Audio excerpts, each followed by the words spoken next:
écoutez, bonjour à toutes et à tous peut-être, parce qu'après tout, il y a peut-être quelques hommes derrière l'écran également. Donc en effet, je vais vous parler des effets du bilan de compétences sur l'estime de soi. En fait, le bilan de compétences a beaucoup d'effets collatéraux et va bien au-delà de ce qu'on parfois on peut imaginer. Donc je vais aborder ce sujet-là avec vous. Alors, avant tout, je vais me présenter. Donc, je suis Isabelle Fauvet, ça, on vous l'a dit. Je dirige le réseau IF Coaching, donc qui est un réseau qui est spécialisé dans les évolutions, transition et reconversion professionnelle. Donc, on accompagne tout public, salariés, demandeurs d'emploi, chefs d'entreprise, profession libérale, sur les étapes clés de leur carrière. Alors, IF Coaching, nos atouts, eh bien, c'est principalement une orientation d'accompagnement individuel, avec une équipe pluridisciplinaire. Vous allez voir que nous avons beaucoup d'expertise au sein du réseau et nous travaillons vraiment en concertation avec toute cette équipe. Nous avons 20 ans d'existence et d'expérience et on réalise actuellement plus de 1000 bilans de compétences par an. Donc le bilan de compétences est un sujet que maintenant nous maîtrisons plutôt très bien. Alors, nos expertises, eh bien, dans le bilan de compétences, il est clair que beaucoup de compétences viennent se télescoper. Bien sûr, nous avons dans l'équipe des psychologues du travail, parce que faire un bilan de compétences, c'est aussi comprendre tous les mécanismes autour du travail. On a aussi des professionnels de la gestion des ressources humaines. On parle beaucoup de compétences, donc forcément, cette connaissance des ressources humaines est nécessaire. Comme notre nom l'indique, vous vous doutez bien qu'on a un ADN coaching professionnel chez IF Coaching, et donc c'est vrai que la plupart de nos intervenants, nos consultants, ont une formation au coaching professionnel. Et puis, bien entendu, nous travaillons beaucoup sur la thématique de l'insertion professionnelle et donc on a également au sein de notre équipe des spécialistes de l'insertion professionnelle. Donc, on a aujourd'hui, et je terminerai par cela, 20 centres IF Coaching répartis plutôt sur l'ouest de la France, dont un bon nombre en Gironde. Et donc, voilà, n'hésitez pas à vous rendre sur notre site internet pour découvrir toutes les agences qui pourraient être à proximité de votre lieu de travail ou de résidence. Alors, vous savez quoi? On va donc parler d'estime de soi. Alors, l'estime de soi, c'est un sujet récurrent. C'est-à-dire que la plupart des gens que l'on rencontre en bilan de compétences, pas la quasi-totalité, mais presque, arrivent dans des situations où ils sont en période de doute, de questionnement et parfois ont été malmenés par leur carrière professionnelle. Donc, ils doutent et ils se remettent beaucoup en question et en arrivent même à se dire qu'ils ne valent pas grand-chose. Alors, quand on dit estime de soi, je vous propose juste 30 secondes, enfin moins que ça d'ailleurs, de quelques secondes de réfléchir. Finalement, quand on parle estime de soi, et vous pensez à quoi? C'est quoi l'estime de soi? Alors, je vais vous aider à trouver quelques réponses. Souvent, lorsqu'on aborde cette thématique de l'estime de soi, on va penser confiance en soi.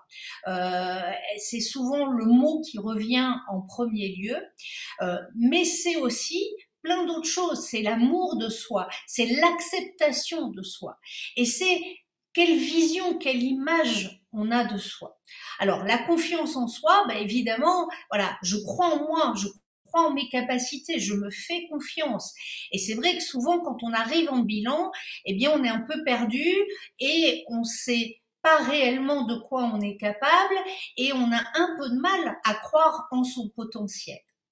Alors, l'amour de soi, c'est je m'aime sans condition. Alors évidemment, ça fait rêver parce que c'est pas simple de s'aimer sans condition.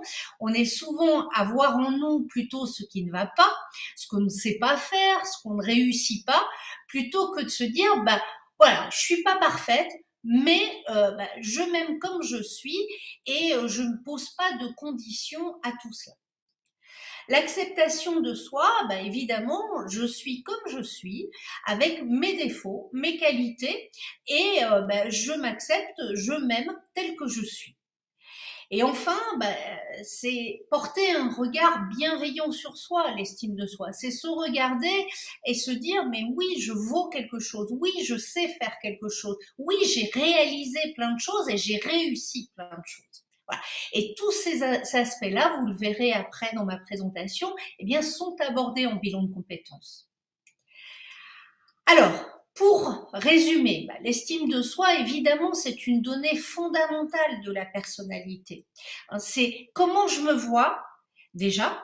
Et là, souvent, quand on travaille ces aspects-là en bilan, on voit déjà qu'on a un regard qui n'est pas toujours objectif sur nous-mêmes. On a souvent tendance à se dévaloriser. Donc, comment je me vois? Et ce que je vois, est-ce que je l'aime ou pas? Ensuite, l'estime de soi, et je pense que vous toutes derrière cet écran, vous le savez bien, c'est quand même une nécessité aujourd'hui pour survivre dans une société compétitive et notamment dans un contexte de travail. Eh bien, avoir de l'estime de soi, c'est un atout, bien entendu, face à une équipe et à cette compétition qu'on peut vivre au sein du travail.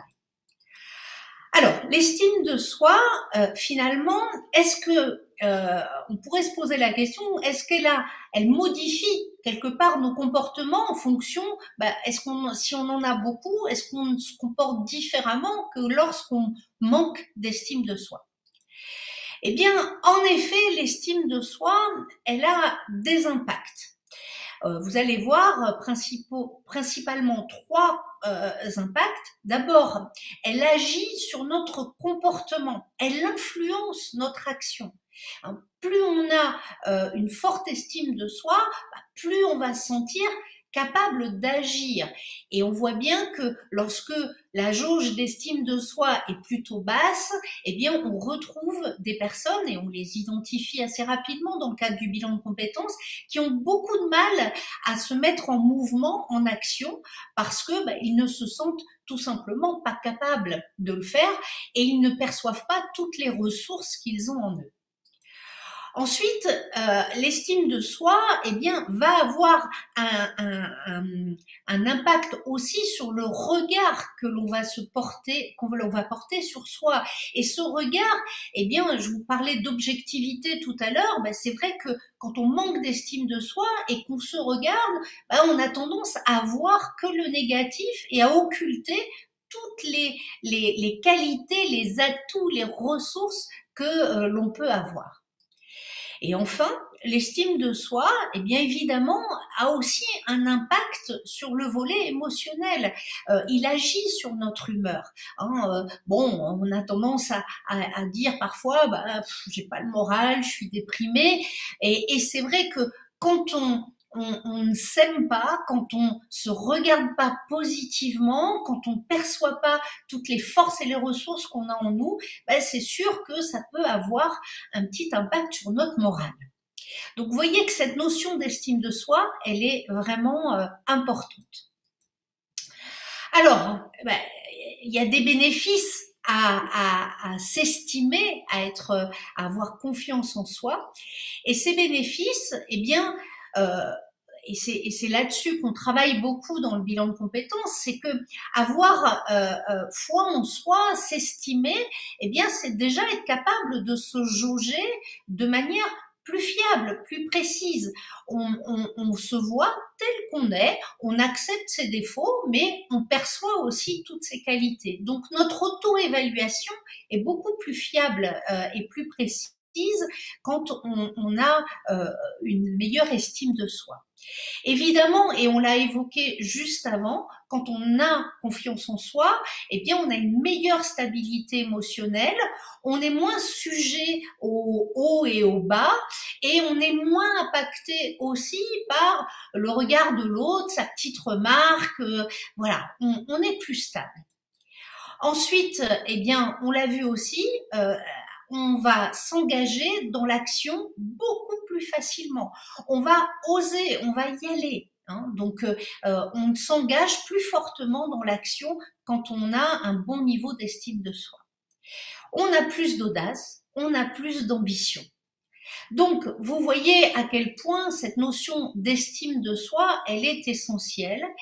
Et vous allez voir comment, avec le bilan de compétences, on peut vraiment réussir à gagner en estime de soi. En tout cas, nous, chez If Coaching, on est vraiment très attentif tout au long du parcours à s'assurer que la manière dont vous vous regardez, dont vous vous évaluez, eh bien, est juste et que petit à petit, vous preniez conscience de toutes vos forces pour gagner en estime de soi.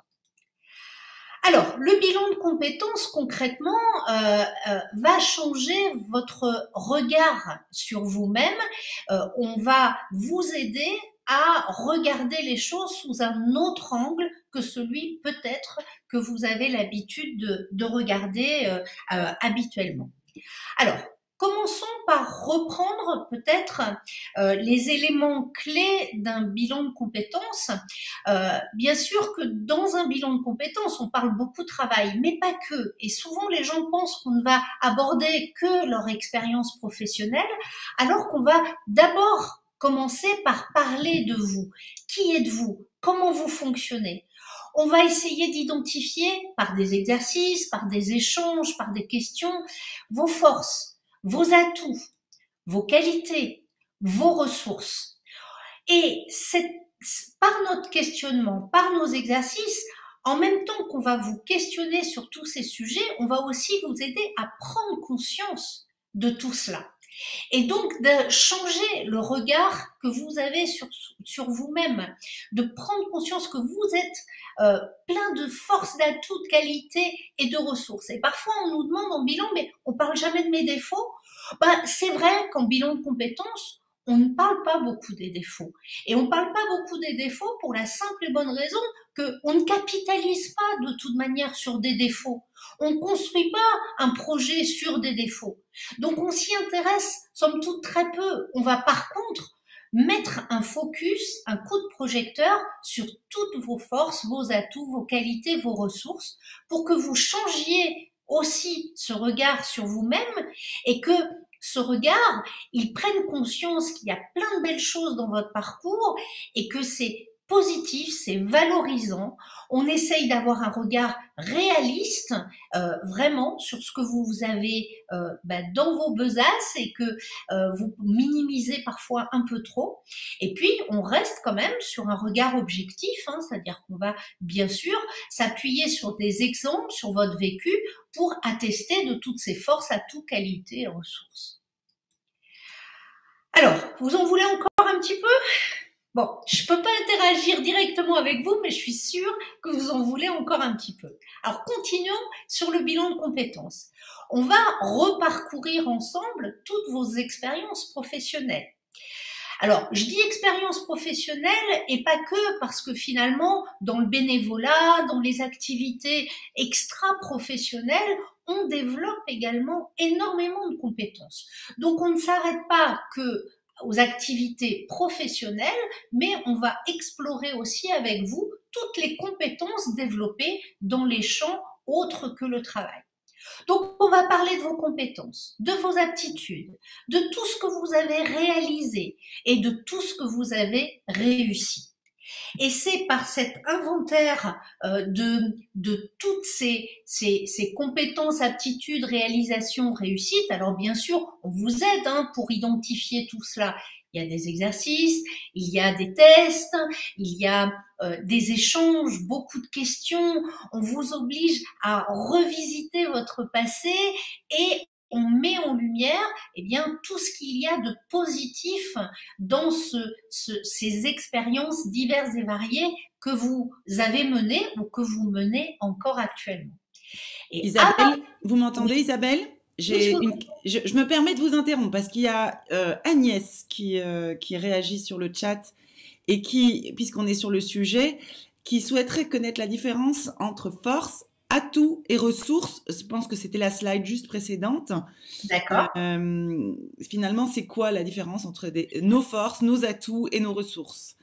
Alors, c'est vrai que tout ça sont des thèmes assez proches, bien sûr, mais on va les mettre en exergue dans des contextes différents. C'est-à-dire que les forces, eh bien, c'est finalement sur quoi je peux réellement m'appuyer de manière générale, parce que voilà, ça c'est vraiment ma force. Ma force, c'est par exemple mon ambition, mon positivisme, mon engagement dans le travail. Voilà, ce sont mes forces.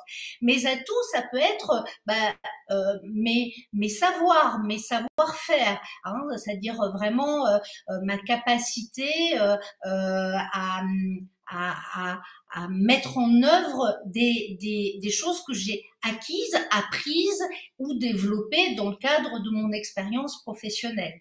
Voilà. Alors c'était, je vais peut-être revenir au slide d'avant pour reprendre bien. Voilà, les qualités, bah, effectivement, là, on va être plutôt sur qu'est-ce que finalement, qu'est-ce que moi, dans ma personnalité, là on parle plutôt de sa personnalité, qu'est-ce que j'apporte finalement dans mon quotidien? Est-ce que ma patience, ma diplomatie, mon altruisme, ma joie de vivre, voilà, on voit bien qu'on y apporte des qualités. Et puis après, dans les ressources, ça peut être aussi, ça peut être là là aussi on peut revenir sur des savoirs ou des plus qu'on a pu apporter dans le travail. Alors c'est toujours difficile comme ça de donner des exemples, mais on a un exercice précisément sur finalement les ressources, c'est-à-dire c'est qu'est-ce qui m'anime vraiment. Par exemple, dans les ressources, on va avoir la relation à autrui, l'organisation, la capacité à mettre en œuvre des dynamiques commerciales. Voilà, ça va être mes ressources ici. Donc, on a des exercices, si vous voulez, propres à chacun de ces thèmes qui permettent à chacun de les identifier. Voilà Agnès, j'espère que j'ai répondu à votre question. Alors on revient sur les expériences, les compétences, les aptitudes, les réussites et tout ça, le but de revisiter tout ce parcours, bien entendu, c'est de prendre conscience surtout de tout ce qu'on a fait. Et en bilan de compétences, souvent on se rend compte à quel point on n'a pas conscience de tout ce qu'on a déjà fait, réalisé et réussi. Et c'est souvent qu'on nous dit ah là mais j'avais complètement oublié que c'est vrai j'avais fait ça ou j'avais réussi ça. Parfois d'une expérience douloureuse on ne retient que le négatif et pourtant même quand une expérience a été difficile dans le travail, qu'elle s'est peut-être soldée par un burn-out ou une démission ou un licenciement, bon forcément, il y a eu des points négatifs, mais il y a eu aussi dans cette expérience beaucoup de positifs, beaucoup de force, beaucoup d'actions que vous avez menées. Et il est important d'en prendre conscience parce que en prenant conscience finalement de tout cela, vous allez vous réaliser que finalement, non seulement vous êtes capable, mais qu'en plus dans votre vie vous avez souvent agi. Et que quand vous avez agi, vous avez souvent réussi et que vous avez aussi énormément progressé puisque quand on reprend un peu toute la ligne du temps de vos expériences, on voit bien des progressions, des évolutions et des compétences qui s'accumulent. Voilà. Donc, ce travail sur les expériences, évidemment, bilan de compétences, il vient renforcer l'estime de soi. Et c'est pas fini, parce que dans votre bilan de compétences, on va aussi s'intéresser à vos rêves, vos aspirations, vos centres d'intérêt, vos motivations et vos ambitions. Donc, on s'intéresse, vous l'avez vu dans un premier temps, un peu au passé, mais à un moment donné, on se tourne vers le futur. Et vers ce futur, on va commencer à se dire, mais au fond, aujourd'hui, qui je suis, comment je fonctionne, et celle que j'étais il y a 10 ans n'est plus celle que je suis aujourd'hui. Ce que j'aimais faire il y a 10 ans, c'est peut-être plus ce que j'aime faire aujourd'hui. Donc, il est important aussi de revisiter, et là, on ouvre le champ des possibles, on ouvre l'horizon, on se tourne vers le futur pour explorer avec vous, eh bien, ce qui vous anime aujourd'hui. Et tout ce travail, eh bien, contribue à se fixer de nouveaux objectifs et ça vient titiller votre audace, votre envie d'agir, votre positivisme. Et donc, c'est aussi intéressant parce que ça vous challenge, ça vous ouvre de nouvelles perspectives, ça vous donne la volonté de faire et ça aussi, ça contribue vraiment à l'augmentation de votre estime de vous-même. Alors, on arrive à la fin de cette histoire de bilan de compétences. C'est le moment où on décolle. En fait, c'est le moment où on va construire, aboutir un projet ou des projets, parce que parfois il peut y avoir un projet principal, un projet alternatif.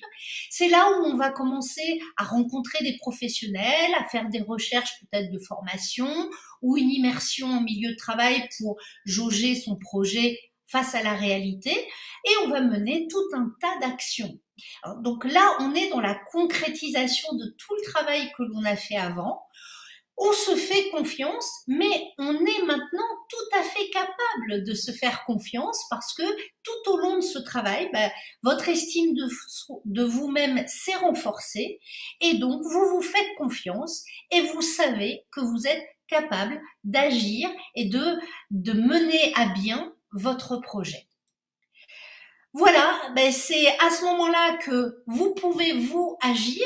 Alors agir dans vos projets ou tout simplement vous faire un beau cadeau en vous offrant un bilan de compétences. Je vous rappelle que le bilan de compétences est éligible au CPF. Il peut se faire sur temps de travail, hors temps de travail, à l'insu de l'employeur. Donc voilà, c'est le moment de vous faire un cadeau.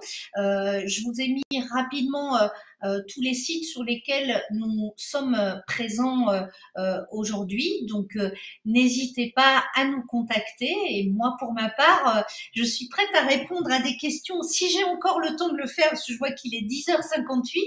Mais voilà, s'il y a quelques questions, je serais ravie d'y répondre.